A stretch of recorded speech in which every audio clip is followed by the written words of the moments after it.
अस्सलाम वालेकुम। Question number 10 में हमें an express train takes 1 hour less than a passenger train to travel 132 kilometres between Mysore and Bangalore ये दिया गया है। अगर हम देख लें कि डिस्टेंस कितनी कवर हुई है 132 किलोमीटर्स। दो ट्रेन हैं हमारे पास, एक थोड़ा तेज़ी से चलती है और दूसरी ट्रेन जो है ना वो उस ट्रेन से थोड़ी कम स्पीड में चलती है। तो अगर हम एक पैसेंजर ट्रेन जो होती है उसकी एवरेज स्पीड कम होने के कारण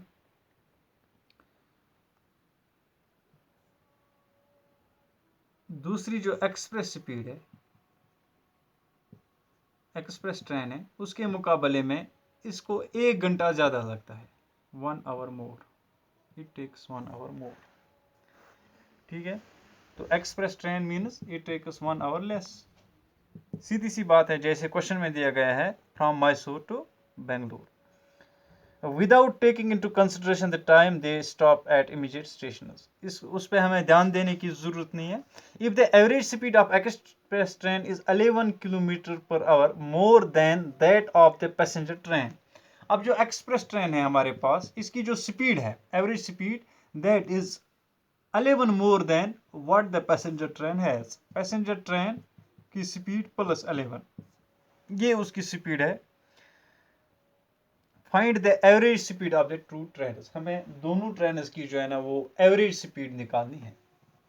तो ना हमें एक ट्रेन की एवरेज स्पीड पता है, ना ही दूसरी ट्रेन की एवरेज स्पीड पता है। तो अगर हम एज्यूम करें, let average speed of passenger train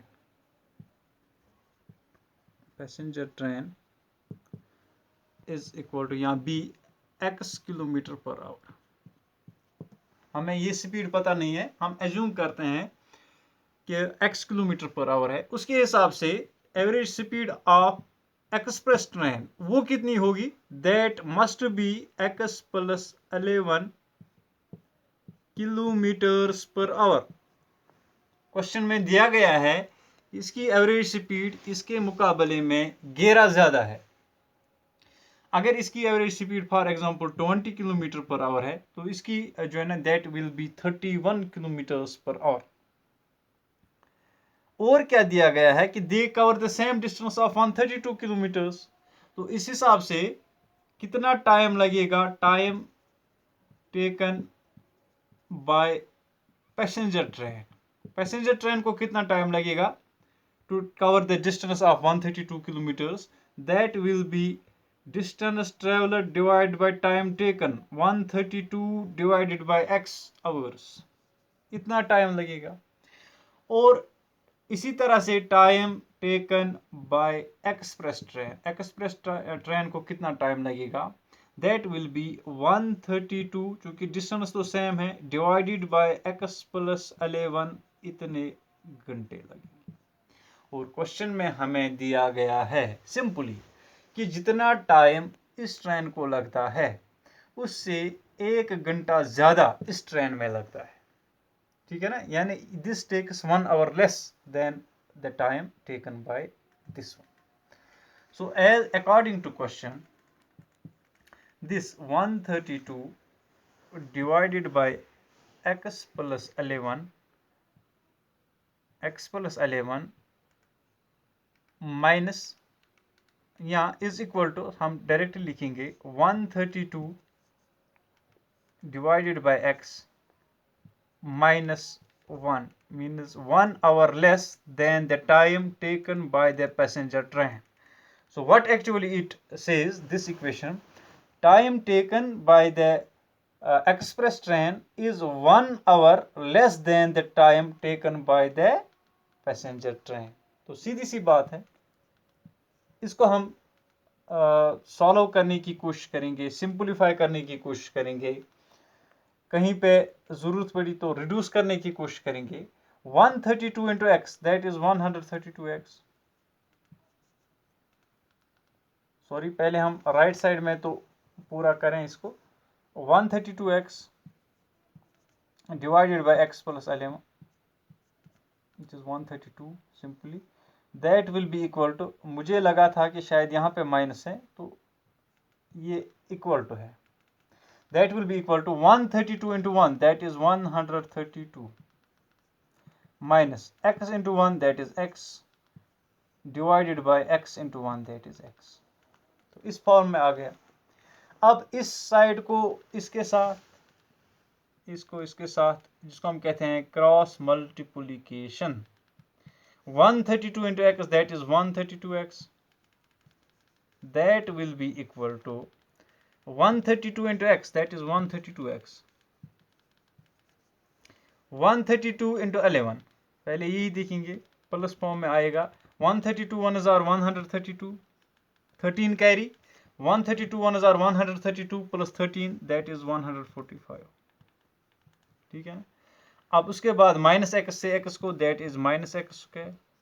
उसके बाद माइनस एक्स से 11 को, दैट इज माइनस 11x. तो बहुत आसान है, सीधा क्रॉस मल्टीप्लिकेशन. अब जितने भी हमारी राइट साइड में टर्म्स हैं उनको हम लाएंगे लेफ्ट साइड में, ताकि इस x का वैल्यू जो है ना वो हमें पॉजिटिव फॉर्म में मिले. तो हमें क्या मिलेगा यहाँ पे, 132x माइनस 132x, ये माइनस 1452, ये plus x square, that is plus 11x is equal to 0. तो इन सब के तमाम के साइनस हमने चेंज किए और कुछ नहीं किया. आप देख भी सकते हैं मैंने सिर्फ साइनस चेंज किए. 132 माइनस 132, दैट इज 0. तो यहीं पे ख़त्म. तो इक्वेशन क्या बच गई, x square plus 11x minus 1452 is equal to 0. अब आप कोई भी यहाँ पे मेथड अप्लाई करके आप क्वाड्रेटिक फार्मूला वाला अप्लाई करना. अगर मैं middle splitting the middle term या मिडिल टर्म को मैं स्प्लिट करके इसका रिजल्ट निकालने की कोशिश करूँ तो 40 30 40 12 31 40, यहाँ पे मैं लिख सकता हूँ x square plus 44x minus 33x minus 1452 is equal to 0. 33 are 1452. तो इनका जो प्रोडक्ट है दैट इज माइनस 1452 और सम जो है ना 44 में से 33 घटा तो 11 रह जाता है. अब हम फैक्टर्स निकालेंगे x, तो x प्लस 44, इसी तरह से माइनस 33, तो अंदर रह जाएगा x plus 44, all of them sum to 0. तो दो फैक्टर्स यहाँ पे x प्लस 44 और दूसरा जो है ना x minus 33, that is equal to 0. So what it implies, x is either equal to either x plus 44 is equal to 0 or x minus 33 is equal to 0. So what it means x is either equal to minus 44 or x is equal to 33. तो negative तो नहीं हो सकता है, since it is the speed of the train, speed of the passenger train in fact it cannot be negative. So x, its stands rejected, means x will be equal to 33. So average speed of passenger train कितना है, that is 33 kilometers per hour, which we had initially taken as x kilometers per hour. Now we have found it, means it is 33 kilometers per hour. तो इस हिसाब से express train की जो ना speed कितनी होगी, speed of express train that will B 33 plus 11 x plus 11 kilometres per our, means that is 44 kilometre per our. तो दोनों ट्रेन की स्पीड का हमें पता चला, one is 33 kilometres per our and another is 44 kilometres per our. तो इसी तरह अब क्वेश्चन नंबर 11 पे आ जाएंगे. Question number 11, sum of areas of two squares. हमें दो स्क्वायर्स दिए गए हैं, एक स्क्वायर और दूसरा स्क्वायर जो है ना, एक छोटा होगा एक बड़ा जरूरी. तो जहाँ पे जिस तरह से मैंने यहाँ पे बनाए तो दोनों लगभग एक ही साइज के थे, ठीक है ना. तो हमें इनके एरियाज मीन्स अगर हम देखें ये साइड एक साइड और ये बड़े का मैं लूँगा L इंटू एल, साइड एक साइड. तो यहाँ पे इनके एरियाज का square means S square plus L square. ये एरिया भी होता है ना side square, side into side. S square plus L square हमें दिया गया है, दैट इज 468 मीटर स्क्वायर। तो एरिया जो है ना ये दिया गया है। साथ में दिया गया है if the difference of the perimeters is 24 metres. अगर पेरीमीटर जो होता है ना that is 4 into side, means इसका होगा 4L और उसका होगा 4S। तो हम इसी तरह से साइड लेंगे कि let side of smaller square is equal to x metres. ठीक है ना, ये x मीटर्स हमने लिया। तो इस हिसाब से जो क्वेश्चन में हमें दिया गया है कि the difference of their perimeters is 24 metre, मतलब क्या हुआ कि स्मॉलर का जो है ना perimeter that will be 4x plus 24, this perimeter plus 24 is equal to perimeter of the square of the larger side, means 4 into side of the larger square। तो ये हमें लार्जर स्क्वायर का साइड मिलेगा। Side of larger square कितना होगा, that will be equal to 4x plus 24 divided by this 4। ठीक है ना, समझ में आ गया कि पेरीमीटर का डिफरेंस कितना है 24, मीन्स साइड का डिफरेंस तो 6 होगा फिर, क्योंकि 4 साइड्स का डिफरेंस 24 है, तो एक साइड का डिफरेंस जो है ना दैट विल बी 6। तो हम यहाँ पे लिख सकते हैं side of larger square that will be equal to 4 1s are 4 4 1s are 4 4 6s are 24 means x plus 6 metres. तो ये हमें दोनों के साइड्स का पता चला। If the side of the smaller square is x meters, then the side of the larger square will be x plus 6 meters। और question में हमें क्या दिया गया है कि the sum of their squares is 468 meters। so what it implies means x square plus x plus 6 square that is equal to कितना दिया गया है 468। अब हम इसको सॉल्व करेंगे। This is x square plus a plus b whole square means a square plus 2ab plus b square that is equal to 468। तो क्या आएगा x square plus x square that is 2x square plus 2 into 6 into x that is 12x plus 36।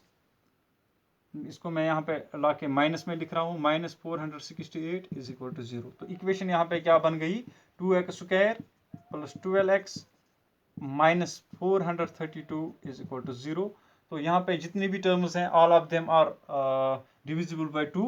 तो reduce करके हम क्या लिखेंगे x square plus 6x minus इसका half दैत्रान उनको शरत 216 इज इक्वल टू 0। तो यहाँ पे हम कोई भी फार्मूला यूज करके, for example if I use the quadratic formula, तो उससे भी हम निकाल सकते हैं, आसानी निकाल सकते हैं using quadratic formula। here a is equal to 1, b is equal to 6 and c is equal to minus 216। तो x का वैल्यू क्या आएगा minus b plus minus under root of b square minus 4ac divided by 2a means x will be equal to minus 6 plus minus under root of b square minus 6 square minus 4 into 1 into 216, ये minus 216, c is minus 216 divided by 2 into 1। तो लिहाजा x का value क्या आएगा x will be equal to minus 6 plus minus under root of 6 6 are 36, ये plus बन जाएगा क्योंकि एक जगह पे भी माइनस है और दूसरी जगह पे जब when it is in the even times minus it is always plus। 4 6s are 24, 4 1s are 4 plus 2 that is 6, 4 2s are 8, 864 plus 36 divided by 2 that is 900 means x is equal to minus 6 plus minus under root of 900 divided by 2 और 900 का root that is 30, तो easily available है हमारे पास। Means x will be equal to minus 6 plus minus 30 divided by 2, यानी plus minus का मतलब है कि x प्लस 30 भी हो 6 प्लस 30 भी हो सकता है, 6 माइनस 30 भी हो सकता है। So x will be equal to minus 6 plus 30 divided by 2, or x will be equal to minus 6 minus 30 divided by 2. अगर हम प्लस 30 लें, 30 में से 6 घटाओ, that is 24 divided by 2, that is 12. और अगर हम माइनस 6 माइनस 30 डिवाइडेड बाई 2 लें, तो that will B minus 36 divided by 2, that is minus 18. तो साइड तो नेगेटिव नहीं हो सकता है, it is actually the side of the smaller square. तो नेगेटिव नहीं हो सकता है, therefore it stands rejected here. Means side of smaller square is equal to x, that is 12 meters. इसी तरह से साइड ऑफ लार्जर स्क्वायर कितना होगा फिर, that was x plus 6 meters, that is 12 plus 6 meters means 18 meters. तो smaller square का जो side है that is 12 meters and the side of the larger square is 18 meters.